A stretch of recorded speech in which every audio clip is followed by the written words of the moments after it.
मुझे लगता है ना आपकी डेस्टिनी में होती है, आपकी किस्मत में होती है। मेरी बड़ी सिस्टर ने लव मैरिज की थी और 2001 नहीं 3 की घटना है ये, 3 की, उस जमाने मतलब 20 साल पहले, तो उन चीज़ों को पॉजिटिव नहीं लिया जाता था। तो मेरे दिमाग में ये था कि भाई मैं किसी भी कंडीशन पे अपने पेरेंट्स के अकॉर्डिंग अरेंज मैरिज ही करूंगी। और जो विक्रम वाली बात सर ने बताई ना, तो मेरी इमेज इस तरह की थी कि मैं थोड़ा स्ट्रिक्ट टाइप की लड़की हूँ। और मैं आपको बताऊँ, मैंने 12th क्लास में एक लड़के को पीटा भी था क्योंकि उस बेवकूफ गधा टाइप का लड़का था। और उस लड़के ने मुझे जो है ना 10 दिन की छुट्टियां पड़ती हैं केंद्रीय विद्यालय में, तो उसने उससे 10 दिन के लास्ट डे जब हम स्कूल गए, उसने कार्ड मुझे एक बच्चे के हाथ भिजवाया। तो मुझे ये था कि कौन गधा है ये, अब वो मुझे पता ही ना हो क्लास में कौन लड़का है। छुट्टियां मैंने कैसे काटी, मुझे लगता था बस अब मुझे आज मिल जाता मैं उसको आज पीटूं। जब मैं छुट्टियों के बाद पहले दिन स्कूल गई तो मैंने पहले मेरे साथ जो बैठी रीटा, उससे पूछा ये लड़का कौन है, तो उसने अरुण नाम था शायद उस लड़के का। उसने बताया, अब कहीं सुनेगा तो सोचेगा बबीता मेरे बारे में कहाँ कहाँ बोल रही है। तो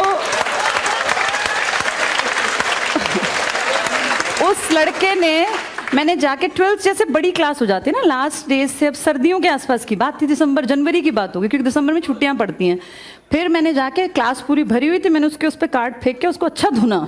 अब जैसे कोई गलती में होता तो थोड़ा डरता भी है, वो लड़का बैठा होता, मैंने थप्पड़ ही थप्पड़ उसके पीछे पीठ पे चांटे, जहाँ मतलब जैसे हुआ कि वो बेचारा उठा ही नहीं टेबल से। फिर हमारी क्लास में एक थोड़ा सेंसिबल सा लड़का था दीपक, वो आया और उसने कहा बेटा मैं इसकी तरफ से माफी मांगता हूँ, गलती हो गई ये वो पूरे में फैल गई। फिर साइंस स्ट्रीम में, कॉमर्स में, सब मुझे देखने आए कौन है बबीता त्यागी। तो मेरी इमेज थोड़ी इस तरह की थी कि मैं स्ट्रिक्ट लड़की हूँ, और वो डाइट में भी कैरी ऑन रही। तो इसलिए विक्रम को विश्वास नहीं हुआ कि बबीता त्यागी इसके साथ बैठ के ऐसे चली जाएगी। 2 साल हम डाइट में थे। कितनी बार ऐसा होता था मैं लेट पहुंचती थी, हमारे यहाँ से साधन नहीं थे, और विक्रम एक अच्छा लड़का था, हम अच्छे दोस्त थे, ऐसा नहीं कि हम जानते नहीं, मेरा सीनियर था। और मेरी जो बेस्ट फ्रेंड थी उसके पिताजी के पास वो पढ़ता भी था। तो मुझे पहले से पता था कि विक्रम का उस जमाने में अफेयर चल रहा था, उससे उसने शादी भी की, दोनों बहुत अच्छा पेयर बनाते हैं। ये बात सर नहीं जानते थे, वो जो पीछे पीछे जाने वाली बात थी ना, मुझे तो पता था विक्रम कहीं भाई इन्वॉल्व है, उससे शादी करेगा, बाकी क्लास नहीं जानती थी।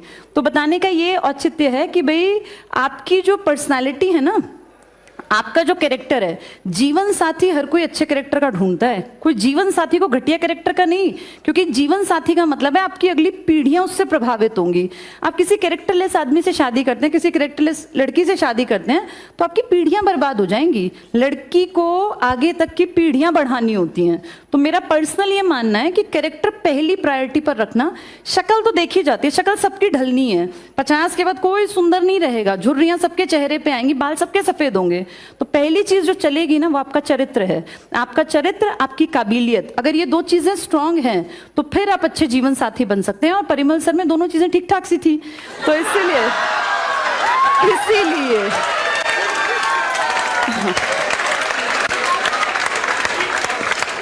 जैसे बहुत बार लोग ना गलत डिसीजन ले लेते हैं आपकी एज में। कितनी बार मैं देखती हूँ कि बच्चों ने गलती में शादी कर ली, फिर आगे बड़ा दुखी होना पड़ा।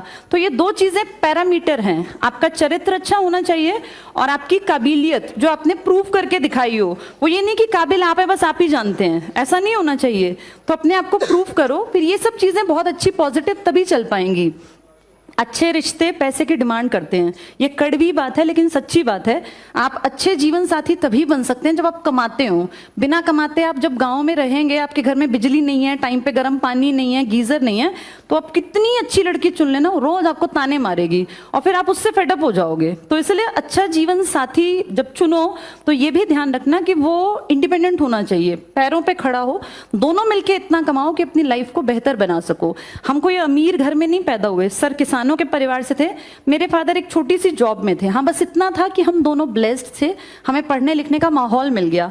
लेकिन देखो हम दोनों ने अपनी लाइफ को खुद एक सही डायरेक्शन दी। मैंने अपनी जिंदगी को 20 साल में इस काबिल बना लिया था कि मैं 4 लोगों को बैठा के खिला सकती थी, क्योंकि एक सैलरी पे आप एक परिवार पाल लेते हैं। परिमल सर ने भी बहुत यंग एज में जब पिताजी चल बसे तो सारा घर परिवार संभाला। कहने का ये मतलब है कि सिर्फ देख के कि मैम और सर ने ऐसे शादी कर रखी है, सक्सेसफुल आज कहाँ पहुंच गए, इसको मत देखना। ये देखना कि हमने वो डिसीजन लेने से पहले अपने आप को कहाँ तक पहुंचा लिया था। हम दोनों काबिल थे। मेरी जॉब 100% गारंटी मुझे पता था लगेगी, क्योंकि मैं पहले से इसके लिए बहुत पहले से मेहनत कर रही थी। ऐसे ही परिमल सर भी अचानक से सक्सेसफुल नहीं हुए। परिमल सर वहां पढ़ने आने से पहले एक सक्सेसफुल आदमी थे। तो जब दो सक्सेसफुल लोग मिलकर आगे चलते हैं ना, तो वो जिंदगी को बहुत बेहतर बना पाते हैं। तो सिर्फ किसी को ऐसे देख के ही सोचना कि हम भी ऐसे बन जाएंगे, ऐसा पॉसिबल नहीं है। बहुत मेहनत करनी पड़ेगी। तो मैं आज हम यहाँ खड़े हुए दिखते होंगे, बहुत लोगों को लगता होगा ऐसे ही हम भी आगे जाके बन सकते हैं, लेकिन हमने बहुत मेहनत की है। हम मेहनत करके कोई भी हम जैसा या हमसे बहुत बेहतर बन सकता है। और मेरी तो दिली इच्छा है कि तुम खूब पढ़ो, खूब लिखो, आगे बढ़ो और हमसे बेहतर बनो, तो हमें भी दिल से खुशी होगी। ऑल द बेस्ट मेरी तरफ से।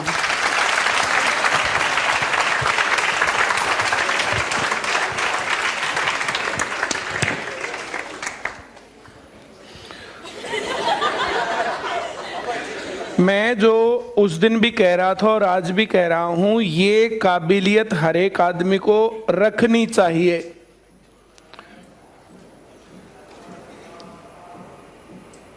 जब मैंने प्रपोज किया और जब मैडम ने हाँ की, तब उसके बाद वैसे तो मुझे लव मैरिज नहीं करनी थी, घर वालों की ही मर्जी से शादी करनी थी, लेकिन अब तो करनी ही पड़ेगी। मैं जो कह रहा हूं समझ में आ रहा है? और कार्ड देने पर पिटाई करने वाली और ये सब चीजें दिखती तो है ना, या नहीं दिखती बिहेवियर में? क्यों?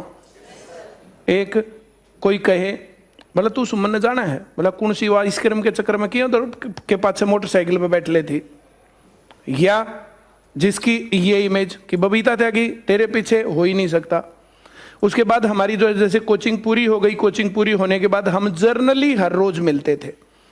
क्या हो गया, एक आधा दिन बीच में मिस होता था, तो जर्नली मिलते थे। तो विक्रम के पास मुझे कोई काम था, विक्रम के पास मैंने फ़ोन किया और उधर ही जो है नजफगढ़ का वो था, तो उधर ही मैडम जो है जटीकरा गाँव की थी। तो फिर मैंने कहा कि मुझे नजफगढ़ आना है और ये काम ऐसे, एक छोटा सा काम था। बोले इस काम के लिए नजफगढ़ आएगा? नहीं, मुझे आना ही है। तो फिर मैं वहाँ गया, मैं मिला उससे, तो फिर वो काम हो गया। बोलो तुझे क्यों आना था? मैं मुझे बबीता से मिलना था। तुम अब भी मिलते हो? मैं कहा हाँ। बोला आई कांट बिलीव। मैं मेरे साथ चल। कुछ लोग देख करके ही मानते हैं।